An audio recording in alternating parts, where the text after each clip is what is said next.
அம்மையுடனாய திருவைகுந்த காலத்தை அப்பொரு திருவருளை சிந்திக்கின்றோம். ஆட்டுக்கு இசைந்தவர் அம்பல வாணர் அவர்க்கெதிரே நீட்டிற்று மால் வட பாலினில் காலியன நீனின ஏல் சூடுற்ற முப்புறம் செற்றவர் தம்மை சுமந்து அழுத்த மாட்டுக்கு என்னோவிடம் கால் நீட்டல் சொல்ல வழக்கில்லையே. இதில் நம்ம காளமேக புலவர் அருளி செய்கிறார். சிதம்பரத்தில் காளமேக புலவர் தரிசனத்துக்கு போனப்ப திருமால் பெருங்கடவுளா இல்லை சாமி பெருங்கடவுளான்னு அங்கே ஒரு வழக்கு,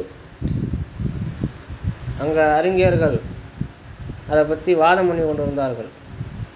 அப்போ வாதம் பண்ணுற சமயத்தில் ஒருத்தவர் சொன்னார், இந்த திருமால் நடராஜ பெருமானை நோக்கி கால் நீட்டியிருக்கார்.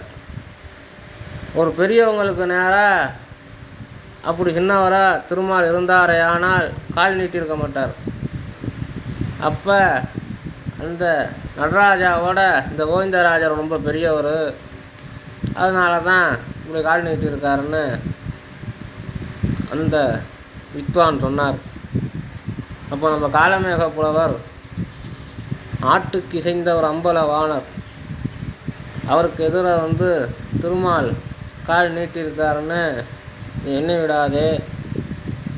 ஏன் இப்படி நீட்டியிருக்காருன்னா, நடராஜ பெருமான் திரிபுரத்தை எரிக்கிறப்ப, திரிபுர தகனம் செய்கிறப்ப சாமி தேரில் போகிறாரு. அப்போ தேவர்களுக்கெல்லாம் ஆணவம் வருது, நம்ம தான் பெருமானே சுமக்கிறோம்னு. அப்போ பெருமான் இடது திருவடியை, அதாவது நல்லதுக்கு போனால் வலது திருவடியை வச்சு போகணும். சாதாரண மனுஷனுக்கே வலது காலை வச்சு போகணும். அதுபோல் சண்டைக்கு போகிறப்போ தான் இடது காலை வச்சு போகணும். அப்போ அதனால் பெருமான் இடது காலை ரதத்தில் தூக்கி வச்சார். அப்படி வச்சோன்னே அந்த தேர், தேவர்களே தங்கள் தேராக இருந்தாங்க, அந்த தேரெல்லாம் இடிந்து விழுந்தது. அப்போ பெருமான் அந்த தேரடியிலேருந்து திருப்பி கைலாயத்துக்கு போகணும். அப்போ திருமாலே விடையாக காளமாடாக தாங்கினார். அப்படி அந்த காளமாடாக தாங்கின இந்த காளமாடு அது ரொம்ப அசதியில், சாமியை பொதி சுமந்துட்டு போன அசதியில் இப்படி தூங்குது. அதனால் அங்கே மாட்டுக்கு வழக்கு உண்டா? அது கிடையாது. அதனால் இங்கே சிவபரத்துவமே உண்டுன்னு சொல்லி அருளி செய்கிறார்.